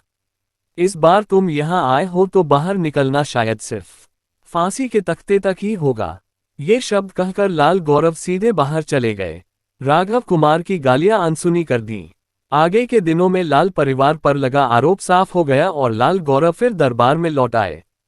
इधर युवराज विक्रम के गुट के लोग या तो मर गए या पकड़ लिए गए। हालांकि विक्रम का युवराज पद अभी नहीं छीना गया था और वे अभी भी रीजेंट थे, पर उनके मन में भयंकर संकट का भाव था। अगर अफवाहें सच थीं, अगर सचमुच अमर औषधि मिली थी तो और इंतजार करने का मतलब था कि उनके पिताश्री सम्राट फिर दरबार लौट आएंगे और उनका युवराज पद पक्का छिन जाएगा। नहीं, अब वे चुपचाप नहीं बैठ सकते थे। चाहे जो हो, उन्हें उस पद पर बैठना ही था। अगले महीने भर में विक्रम ने सितुसे को अपने पक्ष में करने की कोशिश की, राजपरिवार के महागुरु के बहुत करीब आने की कोशिश की और कुछ सेनापतियों को भी अपने साथ मिलाया। यह शुनयुन जैसी नियति से बचने के लिए विक्रम ने वीर प्रताप से भी पहले संपर्क किया था। अगर असफल हुए तो उत्तर राज्य में शरण लेने का प्लान बना रखा था। आखिरकार सब कुछ तैयार समझकर विक्रम ने एक रात अपनी सेना लेकर सीधे राजमहल पर हमला कर दिया। उत्तर राज्य प्रासाद, अध्ययन कक्ष। वीर प्रताप अपनी मेज के सामने बैठे महान साम्राज्य के योद्धाओं के गायब होने की खुफिया रिपोर्ट को ध्यान से व्यवस्थित कर रहे थे। जासूसी विभाग की गिनती के अनुसार गायब लोगों की संख्या अब 20,000 से ऊपर पहुंच चुकी थी। ये सभी 5वीं श्रेणी से ऊपर के योद्धा थे। ये घटना सभी साम्राज्यों में हलचल मचा चुकी थी। अब महान साम्राज्य की सीमा के अंदर कुछ शक्तियां इतनी घबरा गई थीं कि वे उत्तर राज्य या दूसरे साम्राज्यों में शरण लेने लगी थीं। युवराज विक्रम रीजेंट के रूप में पहले ही कई लोगों को इस मामले की जांच के लिए भेज चुके थे, पर कोई सुराग नहीं मिला। गायब लोग हवा में घुल गए जैसे। हाँ, विक्रम ने जांच के लिए जो लोग भेजे थे वे उनके अपने गुट के नहीं थे। राजधानी में स्थिति दिन प्रतिदिन खतरनाक होती जा रही थी, इसलिए उन्हें अपने लोगों को राजधानी के आसपास ही रखना था। अगर वे अपने लोगों को बाहर भेजते तो क्या होता अगर कोई अनहोनी हो जाती? दरबार इस मामले पर बिल्कुल उदासीन था। इससे पीछे की शक्ति और भी बेखौफ हो गई। अब वे इतनी हिम्मत कर चुकी थी कि राजधानी के अंदर भी योद्धा गायब होने लगे थे। वीर प्रताप मेज पर बिछी रिपोर्टों को देखते हुए सोच रहे थे कि क्या उनके पिताश्री सम्राट ने अवशोषण विद्या जैसी कोई साधना सीख ली है, इसलिए वे इतने सारे योद्धाओं को पकड़कर उनकी शक्ति चूस रहे हैं। पर भले ही सम्राट ने अवशोषण विद्या सीख ली हो तो भी वे इससे स्वर्गीय नहीं बन सकते। स्वर्गीय बनने के लिए इस दुनिया की परीक्षा पास करनी पड़ती है। ये नियम अटल है। वीर प्रताप को भी अपनी दिव्य प्रणाली के बावजूद इसे टालने की इजाजत नहीं। उन्हें यकीन नहीं था कि सम्राट इस दुनिया की परीक्षा को छल सकते हैं। हाँ, किसी को अस्थायी रूप से स्वर्गीय मानव क्षेत्र तक शक्ति पहुंचाना अभी भी संभव था। वीर प्रताप सोच रहे थे कि शायद उनके पिताश्री को डर है कि एक दिन उत्तर राज्य दक्षिण चढ़कर सिंहासन के लिए लड़ सकता है, इसलिए उन्होंने पहले से ही उत्तर राज्य के स्वर्गीय योद्धा का मुकाबला करने का कोई उपाय ढूंढ लिया है। इसी समय वीर प्रताप की नजर एक रिपोर्ट पर पड़ी, मुख्य रूप से दक्षिण की भारी घुड़सवार सेना से संबंधित। जासूसी विभाग की जांच के अनुसार यह पक्का हो चुका था कि भारी घुड़सवार सेना दक्षिण इसलिए गई थी क्योंकि उन्हें कुछ सामान राजधानी ले जाना था। पर जांच करने वाले लोग 5वीं श्रेणी से नीचे के थे, इसलिए ठीक पता नहीं चल पाया कि वे क्या ले जा रहे थे। जासूसी विभाग की तो बात छोड़ो, दरबार के सदस्यों को भी नहीं पता था कि भारी घुड़सवार सेना दक्षिण क्यों भेजी गई। लोग सिर्फ इतना जानते थे कि यह सम्राट का आदेश है। आदेश क्यों दिया गया, यह शायद सिर्फ सम्राट को ही मालूम है। फिर भी महान साम्राज्य में हाल में कई अफवाहें उड़ रही थीं। कुछ कहते थे कि सम्राट को समुद्र में एक द्वीप मिला है जहां अमर पुरुष रहते हैं और भारी घुड़सवार सेना अमर औषधि ले जा रही है। अगर सम्राट अमर औषधि खा ले तो उनकी सेहत ठीक होने की संभावना है। यह अफवाह सुन राजकुमार और भी बेचैन हो गए। अगर सम्राट की सेहत ठीक हो गई तो उनका सिंहासन हथियाने का मौका और कम हो जाएगा। वे सम्राट के मरने का इंतजार कर रहे थे। अब जब उनकी सेहत ठीक होने की उम्मीद जागी तो वे कैसे बेचैन न हो। हाथ में पकड़ी रिपोर्ट को नीचे रखकर वीर प्रताप ने दोनों हाथों से अपने कनपटियां दबाईं। महान साम्राज्य की सीमा के अंदर 5वीं श्रेणी से ऊपर के योद्धे अब बहुत खतरे में थे। इससे जासूसी विभाग की कार्रवाई भी सीमित हो गई थी। ये जांच करना कि गायबिया सम्राट से जुड़ी है या नहीं, आसान काम नहीं था। पर वीर प्रताप को धुंधला सा एहसास हो रहा था कि योद्धाओं की बड़े पैमाने पर गायबिया दक्षिण से राजधानी लाए जा रहे सामान से जुड़ी हो सकती हैं। ये दोनों घटनाएं एक साथ हो रही थीं, इसलिए शक होना स्वाभाविक था। पर ठोस सबूत के बिना सब कुछ सिर्फ अनुमान था। वे मन ही मन बुदबुदाए, छोड़ो, चाहे वे कुछ भी कर रहे हों, जैसे ही आराध्या और नंदिनी का बच्चा पैदा हो जाएगा मैं तुरंत सेना लेकर दक्षिण चला जाऊंगा। वीर प्रताप ने सोचा था कि जब नंदिनी और श्वेता का बच्चा पैदा हो जाएगा तो दिव्य प्रणाली उन्हें कुछ सैनिक और शक्तिशाली योद्धा इनाम में देगी। सेना और सहयोगी बढ़ने से दक्षिण चढ़ने का उनका आत्मविश्वास और मजबूत हो जाएगा। राजकुमार, सेनापति लक्ष्मण सिंह आपसे मिलना चाहते हैं। दासी की आवाज सुन वीर प्रताप होश में आए। अंदर आने दो। लक्ष्मण सिंह तुरंत अध्ययन कक्ष में घुसे। प्रणाम करने से पहले ही वीर प्रताप ने पूछा, राजधानी से कोई खबर है? लक्ष्मण सिंह बोले, राजकुमार, हमारे लोगों को अभी भी यह नहीं पता चल पाया कि भारी घुड़सवार सेना वास्तव में क्या ले जा रही है। आज मैं दूसरी खबर लाया हूं। वीर प्रताप ने पूछा, क्या खबर? लक्ष्मण सिंह ने एक कागज वीर प्रताप की मेज पर रख दिया। कागज देखकर वीर प्रताप समझ गए कि यह कबूतर द्वारा भेजी गई अत्यावश्यक खुफिया चिट्ठी है। उन्होंने तुरंत कागज उठाया और पढ़ने लगे। चिट्ठी पढ़ते ही वीर प्रताप की भौहें सिकुड़ गईं। 2 रात पहले सम्राट पर जहर देकर हत्या का प्रयास हुआ था, पर हत्यारा असफल रहा। जांच के बाद 100 से ज्यादा लोग सीधे इस मामले में शामिल पाए गए। सारे सबूत लाल परिवार की ओर इशारा कर रहे थे। अब पूरा लाल परिवार ऊपर से नीचे तक नजरबंद कर दिया गया है। बाहर निकलने की मनाही है। लाल गौरव और लाल श्याम को पकड़कर स्वर्ग कारागार में डाल दिया गया है। पूछताछ चल रही है। सिर्फ 2 रात पहले की घटना थी, पर एक दिन भी नहीं बीता और सारे शामिल लोगों की पहचान हो गई। ये बहुत तेज था। और मास्टर माइंड लाल गौरव। ये साफ फंसाया गया मामला था। लाल गौरव ने बहुत पहले ही उत्तर राज्य से वफादारी का वादा किया था। युवराज विक्रम के शासन संभालने के बाद वे दरबार में बहुत शांत रहे थे।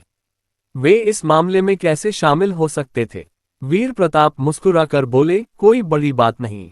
ये कहते हुए वे बिस्तर पर चढ़ गए।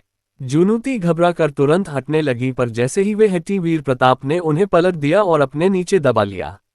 जुनूती ने उन्हें घूरते हुए कहा, रात इतनी गहरी हो गई है, अब भी तुम्हें वही सब करना है क्या? वीर प्रताप ने कुछ नहीं कहा, बस जुनूती का अंदर का वस्त्र फाड़ दिया और झुककर उनके लाल होठों को चूम लिया। जल्दी ही दोनों फिर पुरानी अवस्था में आ गए। पर इस बार वीर प्रताप रुके नहीं। उन्होंने जुनूती को पलट दिया। उनकी पीठ पर लेट गए। पतली कमर को अपनी बाहों में जकड़ लिया और कान में फुसफुसाए, सिंहासन में आखिर इतनी अच्छाई क्या है कि लोग उसके लिए जान दे रहे हैं? सुबह मुर्गे से पहले उठना और कुत्ते से बाद में सोना, इतने सारे काम और झंझट। नीचे दबी जुनूती ने ठंडी हंसी हंसकर कहा, राजकुमार, तुम बहुत मजा किया हो। तुम्हारे हाथ में इतनी ताकत है, फिर भी सिंहासन की अच्छाई पूछ रहे हो। वीर प्रताप हल्के से मुस्कुराए और बोले, सच कहूं तो मुझे सम्राट बनना बिल्कुल अच्छा नहीं लगता। खासकर अब जब बड़े साम्राज्यों के सम्राट कुलीन परिवारों या रईसों के चंगुल में फंसे रहते हैं। सांस तक लेना मुश्किल हो जाता है। जुनूती की बात सुन वीर प्रताप बोले, अगर राजकुमार को शासन करना इतना बोझ लगता है तो क्यों न अपना जागीरदार पद मुझे सौंप दो। मैं तुम्हारे लिए पूरा उत्तर राज्य संभाल लूंगी। वीर प्रताप हंसे और उनके कान में फुसफुसाए, क्यों? अब सत्ता हड़पने का इरादा है क्या? मैं तुम्हें यह मौका दे सकता हूं। बस अभी मुझे हरा दो तो मैं अपना राजकुमार पद तुम्हें दे दूंगा। जुनूती ने ठंडी सांस भरी। फिर दोनों इसी अवस्था में चुप हो गए। वीर प्रताप को जुनूती को इस तरह लगातार अपने कब्जे में रखने का एहसास बहुत अच्छा लगता था, इसलिए उन्हें यही पसंद था। काफी समय साथ बिताने के बाद जुनूती को भी इसकी आदत हो गई थी। आखिर हर रात वे इसी तरह एक दूसरे की गोद में सोते थे। कुछ देर बाद जुनूती ने आखिरकार पूछा, महान साम्राज्य की राजधानी में कुछ हुआ है न? तुम्हें कैसे पता? जूनूती बेफिक्र स्वर में बोली, रात इतनी गहरी है और तुम बाहर गए। जरूर कोई जरूरी काम था। महान साम्राज्य की राजधानी इन दिनों अशांत है। योद्धाओं की गायबियों के मामले भी लगातार बढ़ रहे हैं। लगता है तूफान आने वाला है। और अभी तुमने मुझसे सिंहासन की बात भी की, इसलिए अनुमान लगाया कि राजधानी में कोई राजकुमार विद्रोह कर बैठा होगा। वीर प्रताप बोले, सचमुच एक राजकुमार ने विद्रोह किया है, पर वह साधारण राजकुमार नहीं था, युवराज विक्रम था। ये सुन जूनूती हंस पड़ी, तुम्हारे पिताश्री सम्राट सचमुच कमाल के हैं। अभी हाल में राजकुमार लू शुनयुन को विद्रोह करने पर मजबूर किया। अब बड़े बेटे को भी वही हाल। क्या वे सब राजकुमारों को मिटाकर अकेले रहना चाहते हैं? वीर प्रताप बोले, क्या कभी कोई सम्राट अकेला नहीं होता? जूनूती आगे पूछने लगी, नतीजा क्या हुआ? युवराज हार गए। वीर प्रताप ने पुष्टि की, हाँ वे हार गए। जूनूती बोली, तो सम्राट की वो भयंकर बीमारी सिर्फ नाटक थी। अगर वे सचमुच बहुत बीमार होते तो सेना और राजपरिवार के महागुरुओं पर इतना मजबूत नियंत्रण नहीं रख पाते। अगर वे मरने वाले होते तो मुझे लगता है राजपरिवार के कई महागुरु पहले ही विक्रम का साथ दे चुके होते और विक्रम इतनी जल्दी हार नहीं जाते। वीर प्रताप बोले, मुझे भी शक है कि वे बीमारी का नाटक कर कुछ साजिश रच रहे हैं। जूनूती बोली, कोई आश्चर्य नहीं कि महान साम्राज्य के राजकुमार आपस में लड़ रहे थे, पर तुम उत्तर में चुपचाप बैठे रहे। पता चला कि तुम्हें पहले से ही अंदाजा था कि तुम्हारे पिताश्री ठीक हैं। वीर प्रताप मुस्कुराकर बोले, मैंने अभी तक कोई कदम इसलिए नहीं उठाया क्योंकि मुझे आराध्या और नंदिनी के बच्चे का इंतजार है। जूनूती की बात सुन वीर प्रताप ने हल्के से शरीर हिलाया और बोले, क्यों न तुम भी मुझे एक बच्चा दे दो। एक हल्की सी कराह के साथ जूनूती ठंडे स्वर में बोली, सपने देखो। मुझसे बच्चा पैदा करवाने से पहले देख लो कि तुम में इतनी ताकत है भी या नहीं। वीर प्रताप मुस्कुराकर बोले, क्या तुम अभी भी मुझमें ताकत होने पर शक करती हो? मैं सिर्फ ताकतवर नहीं हूं, मेरे पास बड़ी ताकत है। जूनूती ने वीर प्रताप की बात पर ध्यान नहीं दिया, चुप रही। कुछ देर बाद जूनूती ने पूछा, तुम महान जुए पर कब हमला करने वाले हो?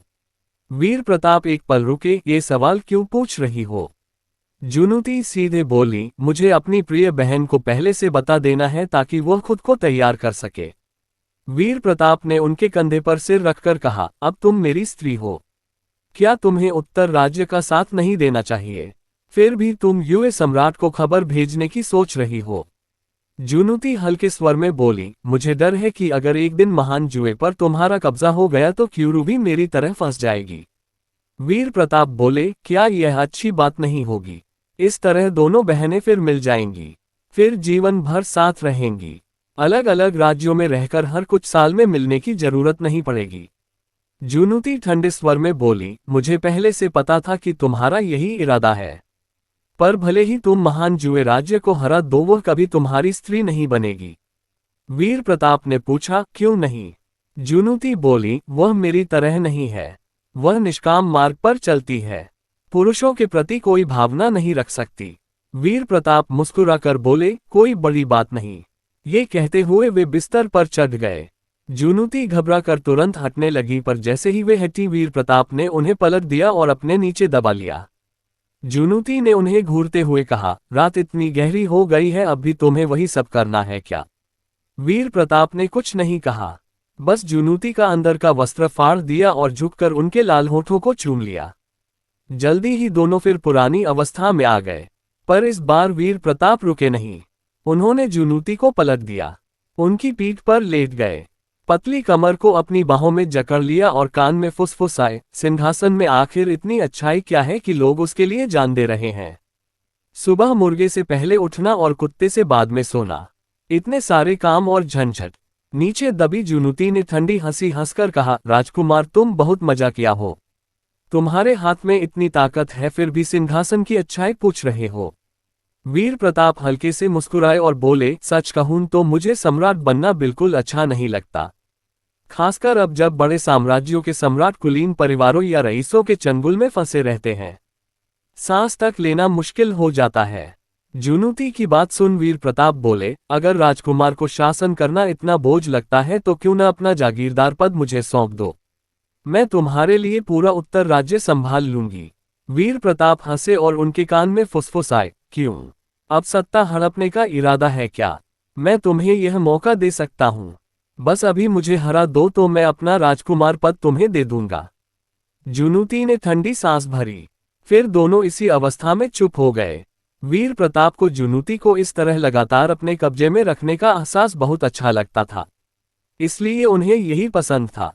काफी समय साथ बिताने के बाद जुनूती को भी इसकी आदत हो गई थी। आखिर हर रात वे इसी तरह एक दूसरे की गोद में सोते थे। कुछ देर बाद जुनूती ने आखिरकार पूछा, महान साम्राज्य की राजधानी में कुछ हुआ है न? तुम्हें कैसे पता? जुनूती बेफिक्र स्वर में बोली, रात इतनी गहरी है और तुम बाहर गए। जरूर कोई जरूरी काम था। महान साम्राज्य की राजधानी इन दिनों अशांत है। योद्धाओं की गायबियों के मामले भी लगातार बढ़ रहे हैं। लगता है तूफान आने वाला है। और अभी तुमने मुझसे सिंहासन की बात भी की, इसलिए अनुमान लगाया कि राजधानी में कोई राजकुमार विद्रोह कर बैठा होगा। वीर प्रताप बोले, सचमुच एक राजकुमार ने विद्रोह किया है, पर वह साधारण राजकुमार नहीं था, युवराज विक्रम था। ये सुन जुनूती हंस पड़ी, तुम्हारे पिताश्री सम्राट सचमुच कमाल के हैं। अभी हाल में राजकुमार लू शुनयुन को विद्रोह करने पर मजबूर किया। अब बड़े बेटे को भी वही हाल। क्या वे सब राजकुमारों को मिटाकर अकेले रहना चाहते हैं? वीर प्रताप बोले, क्या कभी कोई सम्राट अकेला नहीं होता? जुनूती आगे पूछने लगी, नतीजा क्या हुआ? युवराज हार गए। वीर प्रताप ने पुष्टि की, हाँ वे हार गए। जुनूती बोली, तो सम्राट की वो भयंकर बीमारी सिर्फ नाटक थी। अगर वे सचमुच बहुत बीमार होते तो सेना और राजपरिवार के महागुरुओं पर इतना मजबूत नियंत्रण नहीं रख पाते। अगर वे मरने वाले होते तो मुझे लगता है राजपरिवार के कई महागुरु पहले ही विक्रम का साथ दे चुके होते और विक्रम इतनी जल्दी हार नहीं जाते। वीर प्रताप बोले, मुझे भी शक है कि वे बीमारी का नाटक कर कुछ साजिश रच रहे हैं। जुनूती बोली, कोई आश्चर्य नहीं कि महान साम्राज्य के राजकुमार आपस में लड़ रहे थे, पर तुम उत्तर में चुपचाप बैठे रहे। पता चला कि तुम्हें पहले से ही अंदाजा था कि तुम्हारे पिताश्री ठीक हैं। वीर प्रताप मुस्कुराकर बोले, मैंने अभी तक कोई कदम इसलिए नहीं उठाया क्योंकि मुझे आराध्या और नंदिनी के बच्चे का इंतजार है। जुनूती की बात सुन वीर प्रताप ने हल्के से शरीर हिलाया और बोले, क्यों न तुम भी मुझे एक बच्चा दे दो। एक हल्की सी कराह के साथ जुनूती ठंडे स्वर में बोली, सपने देखो। मुझसे बच्चा पैदा करवाने से पहले देख लो कि तुम में इतनी ताकत है भी या नहीं। वीर प्रताप मुस्कुराकर बोले, क्या तुम अभी भी मुझमें ताकत होने पर शक करती हो? मैं सिर्फ ताकतवर नहीं हूं, मेरे पास बड़ी ताकत है। जुनूती ने वीर प्रताप की बात पर ध्यान नहीं दिया, चुप रही। कुछ देर बाद जुनूती ने पूछा, तुम महान जुए पर कब हमला करने वाले हो? वीर प्रताप एक पल रुके, ये सवाल क्यों पूछ रही हो? जुनूती सीधे बोली, मुझे अपनी प्रिय बहन को पहले से बता देना है ताकि वह खुद को तैयार कर सके। वीर प्रताप ने उनके कंधे पर सिर रखकर कहा, अब तुम मेरी स्त्री हो। क्या तुम्हें उत्तर राज्य का साथ नहीं देना चाहिए? फिर भी तुम युए सम्राट को खबर भेजने की सोच रही हो। जुनूती हल्के स्वर में बोली, मुझे डर है कि अगर एक दिन महान जुए पर तुम्हारा कब्जा हो गया तो क्यूरू भी मेरी तरह फंस जाएगी। वीर प्रताप बोले, क्या यह अच्छी बात नहीं होगी? इस तरह दोनों बहनें फिर मिल जाएंगी, फिर जीवन भर साथ रहेंगी। अलग अलग राज्यों में रहकर हर कुछ साल में मिलने की जरूरत नहीं पड़ेगी। जुनूती ठंडे स्वर में बोली, मुझे पहले से पता था कि तुम्हारा यही इरादा है, पर भले ही तुम महान जुए राज्य को हरा दो, वह कभी तुम्हारी स्त्री नहीं बनेगी। वीर प्रताप ने पूछा, क्यों नहीं? जुनूती बोली, वह मेरी तरह नहीं है, वह निष्काम मार्ग पर चलती है, पुरुषों के प्रति कोई भावना नहीं रख सकती। अगर वह तुमसे हार भी गई तो सबसे ज्यादा संभावना यही है कि वह आत्महत्या कर लेगी। उसके शरीर का सपना देखना छोड़ दो। वीर प्रताप बेफिक्र हंसे, बिना कोशिश किए कैसे पता चलेगा? पर अभी उसकी बात करना व्यर्थ है। उत्तर राज्य और महान जुए के बीच युद्ध इतनी जल्दी नहीं होगा, पहले हम अपनी बात कर लें। जुनूती ठंडे स्वर में बोली, मैं अब तुम्हारी पालतू बन चुकी हूं, हमारे बीच अब बात करने को क्या बचा है? जुनूती को लगता था कि वह अब वीर प्रताप की सिर्फ एक खिलौना है, पर पिछले कुछ दिनों में उसने पुरानी महत्वाकांक्षा छोड़ दी थी। अब उसे लगने लगा था कि यह जीवन भी इतना बुरा नहीं है। बस मन में इस युवक को अपना प्रेमी मान लो तो सब सहन हो जाएगा। आधा महीना पलक झपकते बीत गया। इस दौरान वीर प्रताप चेन वानरों का इंतजार कर रहे थे। पर वह अभी तक पर्वत से नीचे नहीं उतरी थी। इससे वीर प्रताप को शक होने लगा कि उसकी गुरु माँ उसे उनके पास आने से रोक रही है। इन 2 हफ्तों में जासूसी विभाग बेहद व्यस्त रहा। ऊंची श्रेणी के सदस्यों को बाहर भेजना मुमकिन नहीं था और काम बढ़ता जा रहा था। दक्षिण से भारी घुड़सवार सेना द्वारा लाए गए सामान की जांच, युवराज विक्रम की तलाश, सब कुछ निचली श्रेणी के जासूसों पर छोड़ दिया गया था। अनपिन शहर नगर द्वार पर सैनिक गुजरने वाले काफिलों की जांच कर रहे थे। उसी समय एक व्यापारिक काफिला धीरे धीरे अनपिन शहर के द्वार की ओर बढ़ रहा था। एक घोड़ागाड़ी के अंदर एक पुरुष का चेहरा घबराहट से भरा हुआ था। उस पुरुष के बगल में बैंगनी पारदर्शी वस्त्र पहने एक अप्सरा जैसी सुंदर स्त्री बैठी थी। उसके चेहरे पर चिंता साफ झलक रही थी। वह धीरे से बोली, प्रियतम, क्या उत्तर का राजकुमार सचमुच हमें शरण देगा? पुरुष ने भौहें सिकोड़कर कहा, मेरे पास अभी भी कुछ ऐसी जानकारी है जिसे वह जानना चाहता है।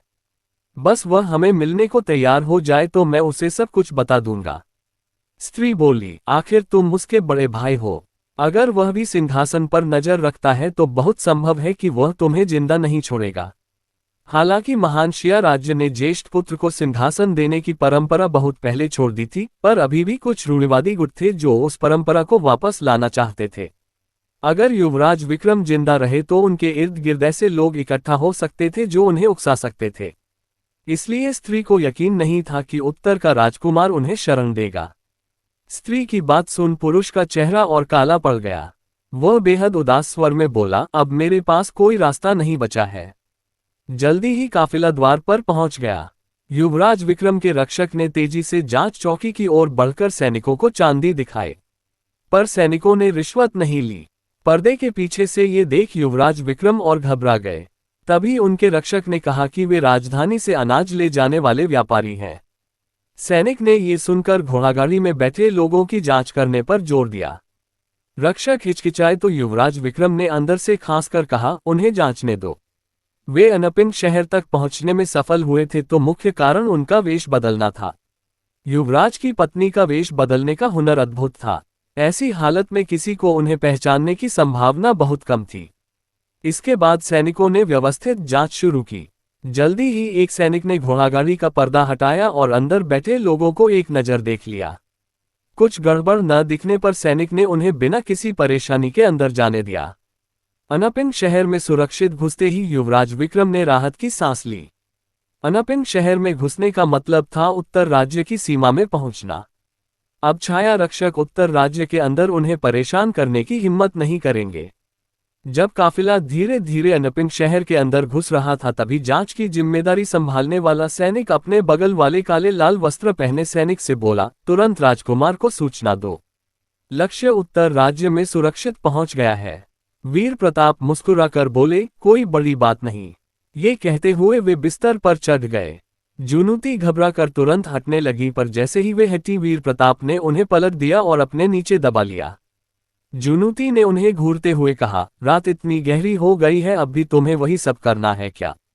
वीर प्रताप ने कुछ नहीं कहा, बस जुनूती का अंदर का वस्त्र फाड़ दिया और झुककर उनके लाल होठों को चूम लिया।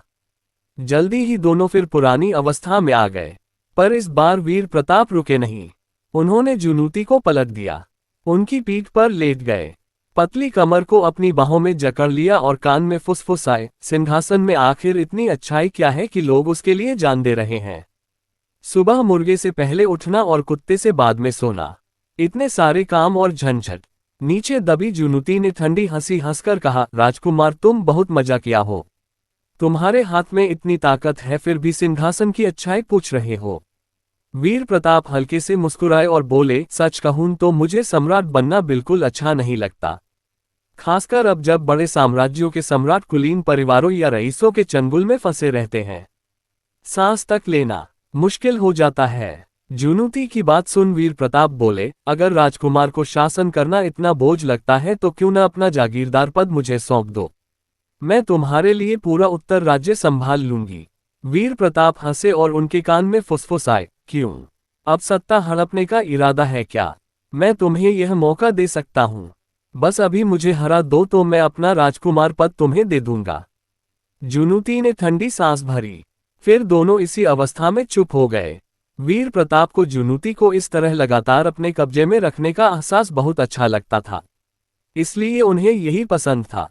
काफी समय साथ बिताने के बाद जुनूती को भी इसकी आदत हो गई थी। आखिर हर रात वे इसी तरह एक दूसरे की गोद में सोते थे।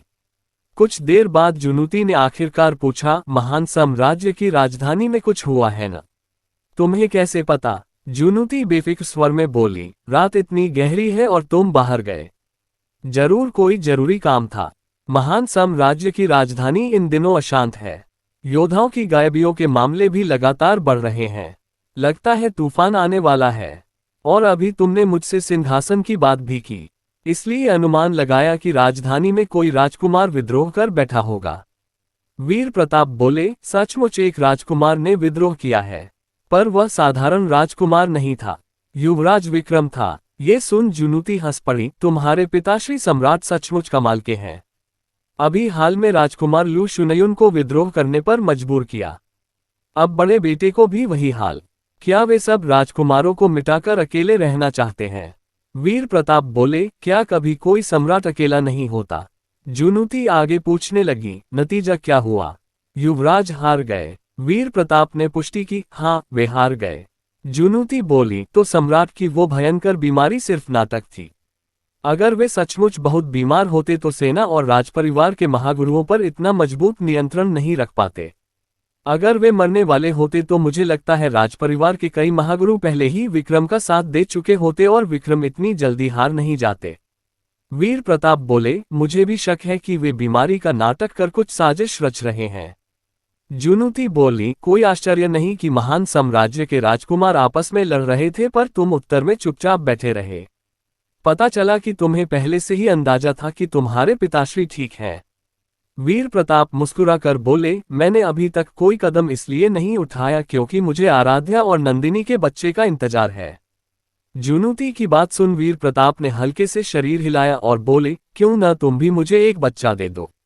एक हल्की सी कराह के साथ जुनूती ठंडे स्वर में बोली, सपने देखो।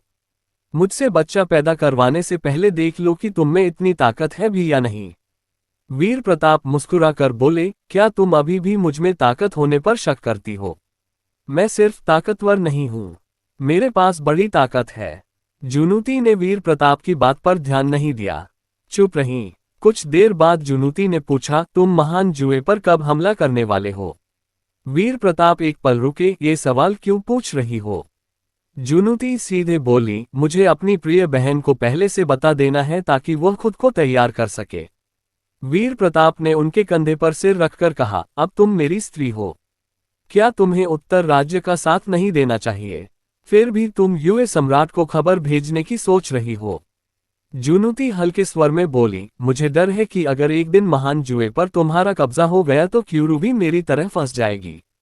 वीर प्रताप बोले, क्या यह अच्छी बात नहीं होगी? इस तरह दोनों बहनें फिर मिल जाएंगी, फिर जीवन भर साथ रहेंगी। अलग अलग राज्यों में रहकर हर कुछ साल में मिलने की जरूरत नहीं पड़ेगी।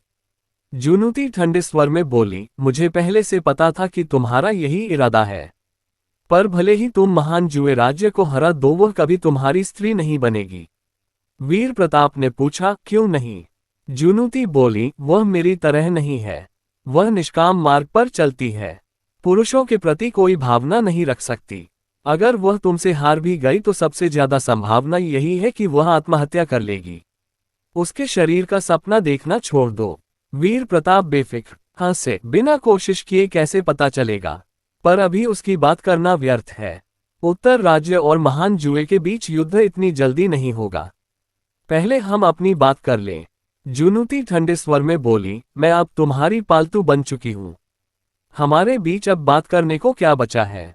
जुनूती को लगता था कि वह अब वीर प्रताप की सिर्फ एक खिलौना है, पर पिछले कुछ दिनों में उसने पुरानी महत्वाकांक्षा छोड़ दी थी। अब उसे लगने लगा था कि यह जीवन भी इतना बुरा नहीं है। बस मन में इस युवक को अपना प्रेमी मान लो तो सब सहन हो जाएगा। आधा महीना पलक झपकते बीत गया। इस दौरान वीर प्रताप चेन वानरों का इंतजार कर रहे थे, पर वह अभी तक पर्वत से नीचे नहीं उतरी थी। इससे वीर प्रताप को शक होने लगा कि उसकी गुरु माँ उसे उनके पास आने से रोक रही है। इन 2 हफ्तों में जासूसी विभाग बेहद व्यस्त रहा। ऊंची श्रेणी के सदस्यों को बाहर भेजना मुमकिन नहीं था और काम बढ़ता जा रहा था।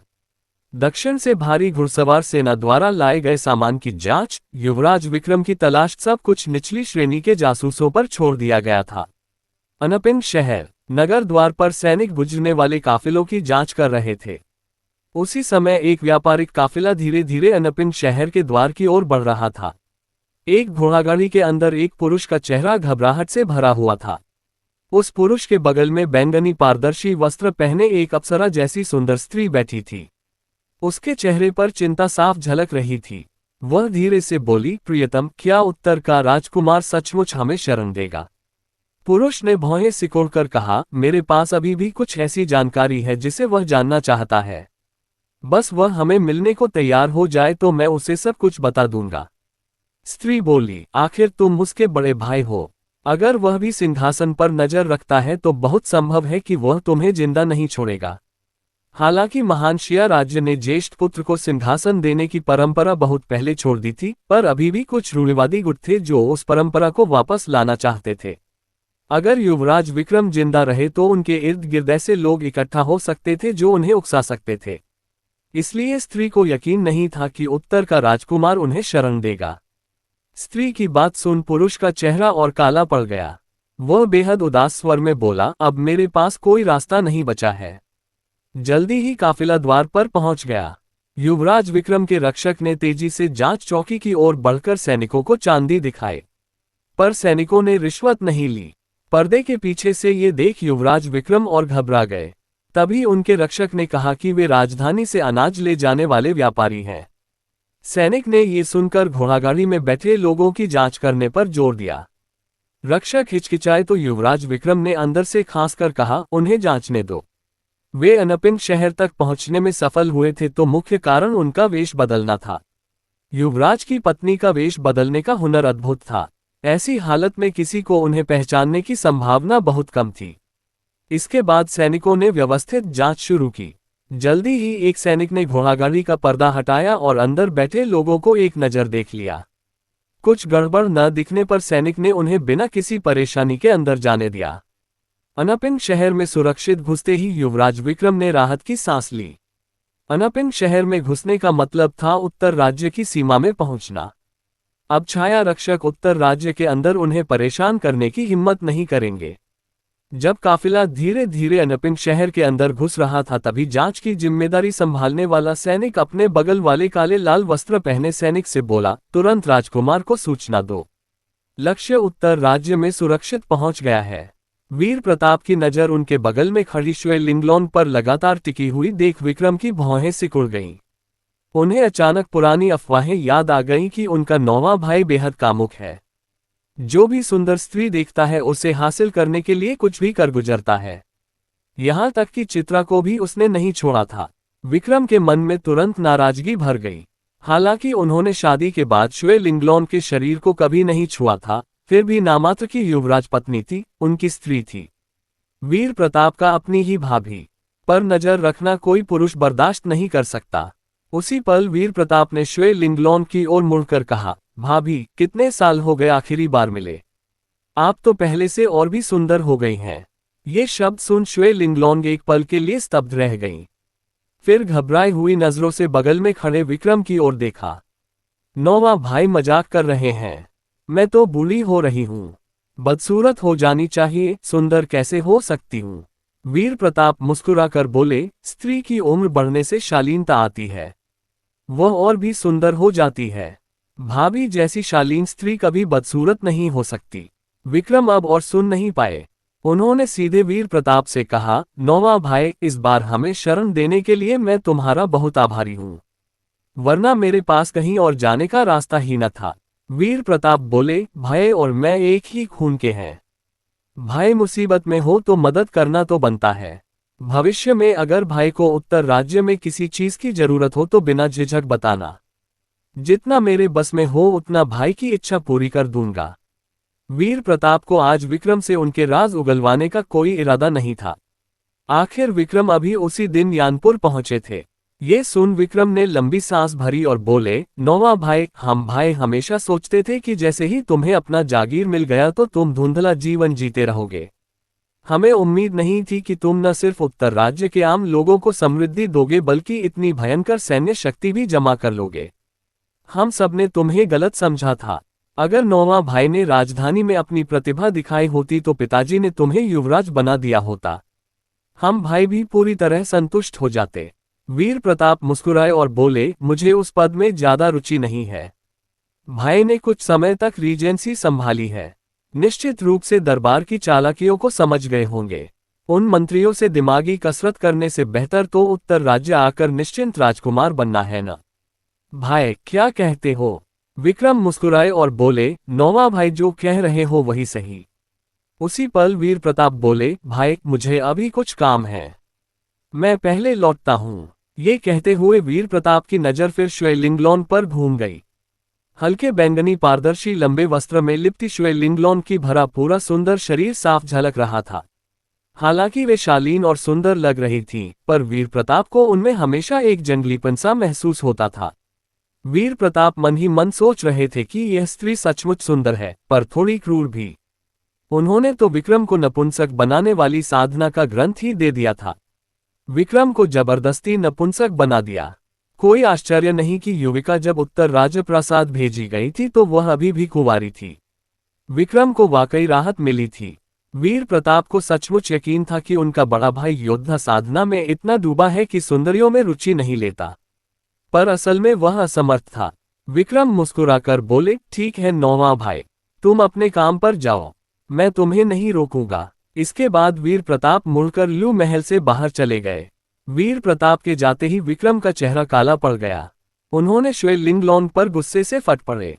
लिंगलॉन, क्या तुम सोच रही हो कि अब मैं युवराज नहीं रहा, ताकत नहीं बची तो तुम मुझे छोड़कर मेरे नौवें भाई के पास जाना चाहती हो, उसे लुभाना चाहती हो? कितनी बेशर्म स्त्री हो। हालांकि विक्रम ने श्वेलिंगलॉन को गालियां दी पर हाथ नहीं उठाया।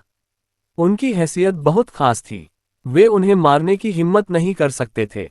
ये सुन श्वेलिंगलॉन ने घबराया हुआ चेहरा बना लिया। उन्होंने तुरंत कहा, महाराज, उत्तर के राजकुमार ने ही मुझे देखा, मेरे मन में ऐसा कोई विचार आया ही नहीं। जीते जी मैं आपकी हूं, मरने पर भी आपकी भूत बनूंगी। विक्रम ने ठंडी सांस भरी और बोले, सब कहते हैं कि उत्तर का राजकुमार कामुक है, जो भी सुंदर स्त्री देखता है उसे छोड़ता नहीं। आज मैंने खुद देखा, अपनी ही भाभी पर नजर रखी। श्वेलिंगलॉन विनम्र स्वर में बोली। तो चलिए दोस्तों, आज के लिए बस इतना ही। अगर आपको यह वीडियो अच्छी लगी हो और आप इसके नए एपिसोड जल्दी देखना चाहते हो तो लाइक करें, चैनल को सब्सक्राइब करें और कमेंट में कुछ भी लिख दें। तो चलिए दोस्तों, वीडियो यहीं खत्म करते हैं। बाय बाय, फिर मिलेंगे।